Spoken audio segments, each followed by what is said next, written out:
ఈ కథలో చివరి భాగంగా వినాయకుడిని ఎందుకు నిమజ్జనం చేస్తామో తెలుసుకుందామా? ఓం శ్రీ గణేశాయ నమః. వినాయక చవితి రోజున మట్టి విగ్రహాన్ని ఇంటికి ఆహ్వానించి పూజలు చేసి భక్తులతో ఆరాధించి 10 రోజుల తర్వాత మనం ఏం చేస్తాం? వినాయక విసర్జన. అంటే మన చేతులారా చేసిన విగ్రహాన్ని మళ్ళీ నీటిలో కలిపేస్తాం. అలా ఎందుకు చేస్తాం? ఆ విసర్జన యొక్క తత్వం ఏంటో తెలుసుకుందామా? ఈ జీవితంలో వచ్చే ప్రతి సంఘటన, ప్రతి సంబంధం, ప్రతి ఆనందం అన్నీ తాత్కాలికం. గణపతిని మట్టితో రూపొందించారు, అది సృష్టి. మళ్ళీ నీటిలో కలిపేస్తాం, అది లయం. మన జీవితంలో కూడా అంతే.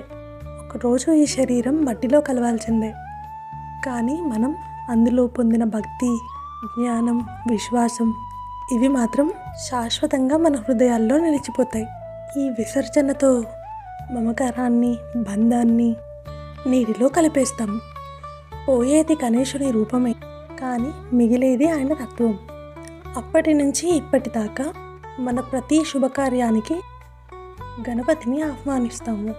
ముందుగా ఆయన పూజతో ప్రారంభిస్తాము.